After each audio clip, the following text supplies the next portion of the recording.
Pag-usapan natin ngayon ang mga pananaw ni Senator Amy Marcos. May nakikita siyang matinding problema na haharapin ng ating bansa, na ang mag-suffer ang mga kapwa nating Pilipino, at nanawagan siya sa administrasyon ng kanyang kapatid, ang Pangulong Marcos Jr.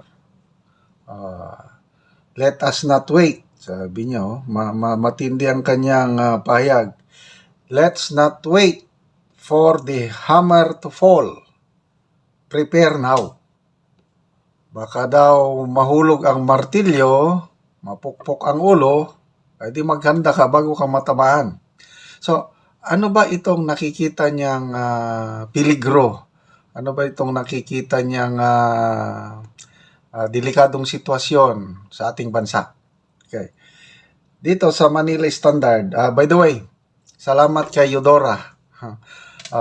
Palagi niya akong pinapadalhan ng mga articles para ma-vlog ko ng ganito. Eudora, please continue doing this researching.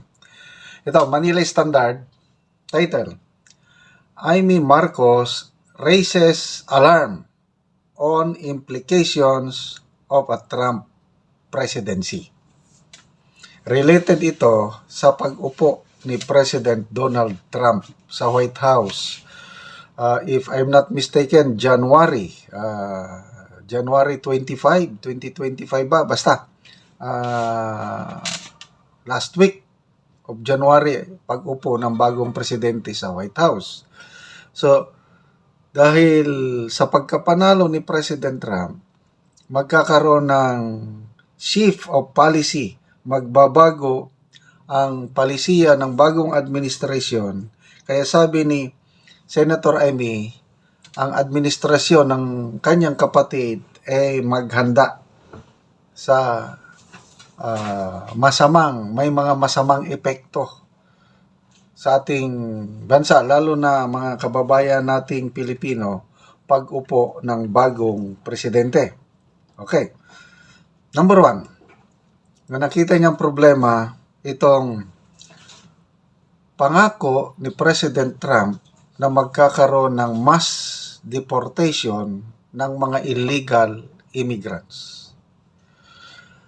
Kung i-compare natin kay PRRD, nanalo si PRRD, yung kanyang plataforma is lalabanan ang droga. Si President Trump naman, malaking problema sa US yung mga illegal immigrants. Of all nation, maraming nationalities na mga illegal doon, isa na doon, mga kababayan nating Pilipino. Nanalo siya, yun ang kanyang promise. Maraming Amerikano na ayaw nila yung ganun, yung dinadagsa sila. Daming mga millions of illegal immigrants ang nandun sa US. Kaya maraming bumoto kay President Trump dahil sa promise niya na lilinisan niya ang Amerika ng mga illegal immigrants. Ito yung malaking kasalanan ng Biden administration dahil pinabayaan nila, naging maluwag sila sa kanilang mga border, kaya ang daming pumasok.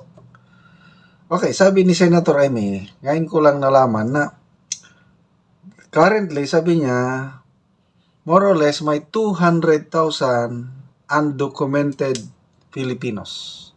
They are at risk na i-deport sila ng Trump administration. So, ang panawagan niya sa administrasyon ng kanyang kapatid, dapat maghanda ng gobyerno ng skills training, livelihood support, direct assistance for deportees, yung ibabalik ng Trump administration. So, nanawagan siya sa dalawang ahensya, ang DSWD, DOLE, at saka DFA na maghanda. Okay. Ito, nakakalungkot ito, nakakaalarma. According to Senator Amy, sa 2025 na National Expenditure Program ng DSWD, napakaliit ang budget, napakaliit ang funding para sa distressed and undocumented overseas Filipinos. Ang pondo lang is only good for 4,152 distressed undocumented OFWs. 4,000 lang. 200,000 yung posibleng ma-deport. Anong mangyayari? Ayun, malaking problema nga. Ito pa ang reklamo ni Senator Amy sa DSWD sa mga ahensya ng gobyerno. Last year, ang natulungan ng DFA ng ating gobyerno, mabot ng 72,206 OFWs yung nagka-problema. 72,000. So, that's good number. Bakit ngayon, for next year, 2025, sa budget ng DSWD, 4,152 lang ang may pundo. Bakit? Napakaliit naman. Dahil ba dito sa alam nyo, may problema ang budget ng DSWD na naman mayroong isiningit na AKAP. Itong AKAP ang nagpapagulo. Ito yung AKAP, tong ayuda program ng mga kongresista. Ayuda lang sa kapuspalad. Last year, yung AKAP is 26.7 billion. Siningit lang. Wala sa National Expenditure Program ng DSWD. Pinasok. O yun. I don't know paano nila ginamit ang AKAP. Kine-question ito ng mga senador.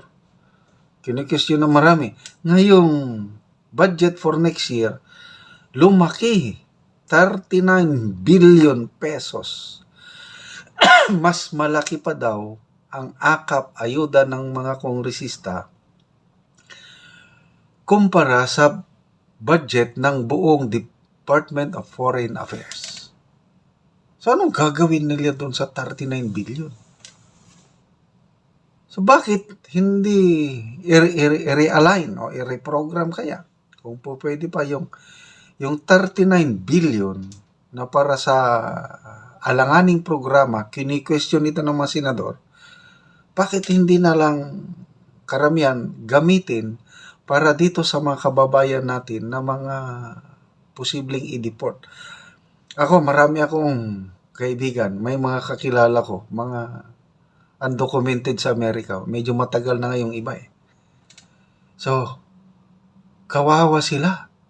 And I believe, tutuluyan sila ng Trump administration. Dahil yun ang pangako Nawawalan ng trabaho yung mga Amerikano dahil sa mga undocumented. Ang alam ko doon, mga Latin Americans, Chinese, ang dami. So, sana, pagtuunan ng pansin ito ng gobyerno, paghandaan na. Okay, ano ba? Yung sinasabi ni Senator Amy, sabi niya, in the end, ito pa, nanawagan din siya tungkol naman sa security. Yung mayroon tayong initiative sa AFP, yung SRDP, Self-Reliant Defense Posture o Program. Itong programang ito, nanawagan na yung mga defense equipments natin, locally manufactured na lang para hindi na tayo aasa sa foreign support. Kagaya ng Amerika. Biden administration, yes, nangako ng suporta, kailang hanggang pangako. Walang nangyari. Itong Trump administration, ibang policy niya. Ayaw niya ng giyera, ayaw niya ng makikialam sa problema ng iba't ibang bansa.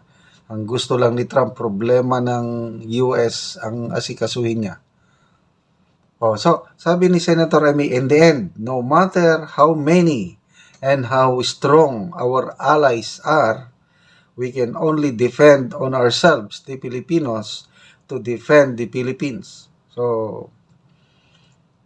agree ba kayo ditong panawagan ni Senator Amy na dapat maghanda ng administrasyon yung kasi ang nababasa ko, napapanood ko na panawagan lang ng mga ating gobyerno, yung US Ambassador, Philippine Ambassador to the US, sabi niya, hinihikayat lang niya yung mga undocumented doon na voluntary na lang daw. Voluntary na babalik ng Pilipinas. Anong gagawin sa Pilipinas? Mas mabuti pa itong si Senator Amy Marcos dahil sabi niya maganda tayo. Skills training, livelihood assistance. Alagaan sila kasi kawawa sila. Mga biktima rin sila. So, saludo ako kay Senator Amy nito na nananawagan sana pakinggan ng administrasyon yung depensa natin, self-reliance, defense posture. Dapat darating ang panahon, tayo nang mag-produce ng ating kagamitan, wag nang masyadong umasa sa mga allied countries natin kasi iba-iba, nagkakaroon ng, sabi niya, the world is fast changing. Yan. The world is changing so fast and we can't afford to be caught unprepared. Ulitin ko, sabi niya, let's not wait for the hammer to fall. Prepare now. Yan ang babala ni Senator Amy sa administrasyon ng kanyang kapatid.